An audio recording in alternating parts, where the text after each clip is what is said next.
आज का हम लोग का टॉपिक जो है सल्तनत काल। तो सल्तनत काल में क्या क्या चीजें हुई थी, किस तरह से शासक ने अपना शासन बनाया, वो सारी चीजों को हम लोग समझेंगे। और अगर किसी तरह की कोई चीज की अगर प्रॉब्लम होती है तो आप लोग जरूर कमेंट में आप अपना राय दे सकते हैं। तो चलिए हम लोग सबसे पहले बात करते हैं गुलाम वंश, यानी सल्तनत काल का सबसे पहला काल क्या था, गुलाम वंश। तो गुलाम वंश का संस्थापक जो था कुतुबुद्दीन ऐबक था। कुतुबुद्दीन ऐबक जो था मोहम्मद गौरी यानी गौरी का गुलाम था। तो कुतुबुद्दीन ऐबक जो बना ये गुलाम वंश का प्रथम शासक बना। और इसकी अगर हम बात करें इसकी राजधानी, तो इसकी राजधानी लाहौर में बनी, जिसका 1206 में ये अपना राज्याभिषेक किया था, यानी अपने गद्दी पर बैठने का काम 1206 में ये काम किया। और इसकी अपनी राजधानी जो बनाई थी वो लाहौर में बनाई थी। अब बात करते हैं कुतुब मीनार का जो नींव रखने वाला काम जो किया था कुतुबुद्दीन ऐबक ने किया था। कुतुब मीनार का नींव किसने रखी थी, कुतुबुद्दीन ऐबक ने। अब बात करते हैं अजमेर में 2.5 दिन का मस्जिद किसने करवाया, तो ऐबक ने ही बनवाया, यानी कुतुबुद्दीन ऐबक ने ही 2.5 दिन का मस्जिद को बनवाने का काम किया था। अब बात करते हैं लाखों का दान देने वाला किसे कहा जाता था, तो हम लोग को ऐबक को कहा जाता था। लाखों का दान देने वाला किसे कहा जाता था, ऐबक को कहा जाता था। प्राचीन में जो नालंदा विश्वविद्यालय को ध्वस्त करने वाला जो बख्तियार खिलजी के मदद से ही कुतुबुद्दीन ऐबक ने ही नालंदा विश्वविद्यालय को ध्वस्त करवाया था। किसके किसके सहायता से, बख्तियार खिलजी के सहायता से। ठीक है। अब ऐबक की मृत्यु हो जाती है 1210 में। किसमें हो जाती है, 1210 में ऐबक की मृत्यु हो जाती है। और वो कहाँ पे होती है, तो चौगान एक खेल होता है, वो खेलने के समय में वो घोड़े से गिरकर मर जाता है चौगान, और वो लाहौर में उसको दफना दिया जाता है। कहाँ पे दफनाया जाता है, लाहौर में दफनाया जाता है। अब बात करते हैं ऐबक के बाद में जो उसका उत्तराधिकारी बना है वो कौन था, आराम शाह हुआ। क्या नाम है उसका, आराम शाह। ये 8 महीने तक ही शासन किया था। कितने साल तक शासन, कितने मंथ तक शासन किया था, 8 महीने तक ही शासन किया था। अब आराम शाह की जो हत्या हुई, वो आराम शाह की हत्या करके दिल्ली की गद्दी पर बैठने वाला जो था 1211 में, जिसका नाम था इल्तुमिश। तो 1211 में इल्तुमिश ने कहा गद्दी पर बैठा, किसकी हत्या करके, आराम शाह की।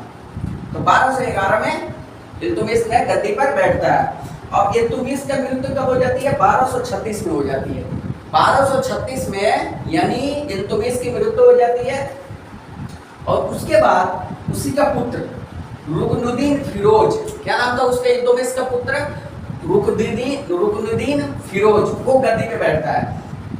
गद्दी पे बैठते ही वो लेकिन एक अयोग्य शासक था, वो योग्य शासक नहीं था। जो इल्तुमिश का पुत्र था फिरोज, वो अयोग्य शासक था। उसने गद्दी पर बैठा, ज्यादा दिन तक वो शासन नहीं कर पाया। पर परेशान होकर तुर्की, उसके बाद से उससे परेशान होकर तुर्की अमीरों ने रुकनुद्दीन को हटा दिया। किसको हटा दिया, रुकनुद्दीन फिरोज की, यानी इल्तुमिश के पुत्र को, रुकनुद्दीन फिरोज को हटा दिया अमीरों ने परेशान होकर। अब रजिया को सिंहासन पर बैठा दिया।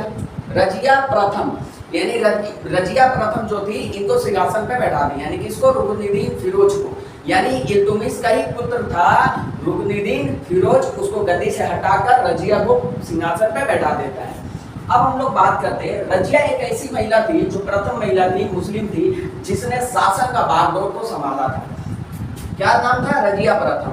तो इसने शासन का बागडोर पहली बार संभाला था। अब रजिया ने जब गद्दी पर बैठा तो पर्दा प्रथा जो थी उसको हटा दिया। वो पुरुषों के जैसे रहने लगी, टोपी, सर पे टोपी लगा लेना और मुंह को पूरा खुलकर बैठना, इस तरह से पहनकर खुलेआम सिंहासन में बैठ के अपना निर्णय देती थी, दरबार में बैठती थी। अब रजिया की जो शादी हुई थी उसका नाम था अल्तुनिया से हुआ। किससे हुआ, अल्तुनिया से। तो रजिया के उससे शादी हुई। और अल्तुनिया से शादी होने के बाद में फिर भी रजिया अपने शासन के बागडोर के लेना चाहती थी, फिर भी वो लेने में लेकिन असफल रही, वो ले नहीं पाई। क्या रही, पुनः अपने गद्दी को प्राप्त करने की कोशिश की, लेकिन वो असफल रहती है। अब रजिया की हत्या हो जाती है 1240 में। अब किसके द्वारा होता है, डाकुओं के द्वारा होता है। उसकी हत्या हो जाती है किस समय, 1240 में। अब उसके बाद से आता है बारम शाह। बारम शाह जो था रजिया का ही सल्तनत काल का था, वो आता है शासन में। उसको बंदी बनाकर उसकी भी हत्या कर दी जाती है। कब हत्या हो जाती है उसकी, 1242 में हो जाती है हत्या बारम शाह की। अब बारम शाह के बाद दिल्ली का जो सुल्तान था वो बैठा मसूद शाह। 1242 में बैठ गया। क्या नाम था? बारम शाह के मृत्यु के बाद, उसकी हत्या करने के बाद मसूम शाह को 1242 में उसको बैठा दिया जाता है गद्दी पर।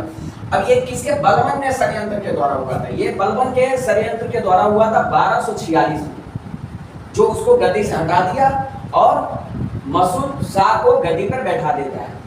फिर आता है नसीरुद्दीन, जिसको मसूद बोलते हैं, नसीरुद्दीन महमूद को गद्दी पर बैठने के बाद फिरोज बलबन ने अपनी पुत्री का विवाह करता है। जब बलबन ने महमूद को षड्यंत्र के द्वारा गद्दी पर बैठाया, तो बैठाने के बाद उसी का पुत्री से विवाह करा देता, किससे? महमूद से शादी करवा दी जाती है। अब बात करते हैं बलबन का जो रियल का नाम जो था, उसका बहादुद्दीन था। क्या नाम था? वास्तविक नाम बहादुद्दीन, उसका बहादुद्दीन था, जो इल्तुतमिश का गुलाम था। तो बहादुद्दीन जो था, बलबन का रियल नाम था बहादुद्दीन, जो इल्तुतमिश का ही गुलाम था। किसका गुलाम था? इल्तुतमिश का। तो बलबन 1266 में गियासुद्दीन बलबन के नाम से दिल्ली की गद्दी पर बैठ गया। किसके नाम से? 1266 में गियासुद्दीन के नाम से बलबन क्या करता है? गद्दी पर, दिल्ली पे बैठ जाता है। और यह मंगोल के आक्रमणों से ये रक्षा करता है। किसकी? दिल्ली की। मंगोल के जब आक्रमण किए थे तो उस समय दिल्ली की रक्षा इसी ने किया था। अब राज दरबार में जो चलती थी, उसकी एक फारसी दरबार थी, फारसी चीजें चलती थी, जिसका नाम सिजदा पैबास प्रथा चलाता था। वो जो बलबन ने ही चलाया था, तो फारसी के रीति रिवाजों के अनुसार चलाता था। किसके? फारसी के रीति रिवाजों के अनुसार चलाता था। बलबन ने अपने विरोधियों को लौ एवं रक्त की नीति को अपनाता था। बलबन की जो भी विरोधी होते थे, उसके एक नीति चलती थी जिसका नाम था लौ रक्त। इस नीति को अपनाता था। अब बात करते हैं, बलबन के दरबार में कुछ कवि थे जो फारसी कवि थे, जिसका नाम था अमीर खुसरो, अमीर हसन। बलबन के दरबार में कौन से कवि थे? फारसी कवि थे, अमीर खुसरो, अमीर हसन, ये दरबारी कवि थे। अब बात करते हैं गुलाम वंश का जो अंतिम शासक था, वो मेरा था शमसुद्दीन कैमूस। क्या नाम था? शमसुद्दीन कैमूस। ये गुलाम वंश का लास्ट यानी अंतिम शासक था। तो दोस्तों, बच्चों, हमको लगता है कि आप लोग इस चीज़ों को समझ में आया होगा। अगर किसी तरह के अगर कोई डाउट होता है, किसी तरह का कोई प्रॉब्लम होता है, तो आप कमेंट सेक्शन में जाके आप कमेंट कर सकते हैं। ठीक है, आशा करता हूँ कि आप लोग को ये वीडियो बहुत अच्छी लगी होगी। अगर किसी तरह का भी कोई अगर डाउट होता है, तो आप कमेंट सेक्शन में जाके अपना कमेंट राय दे सकते हैं। तो चलते हैं, बाय बाय, जय हिंद, सक्सेस, जय हिंद।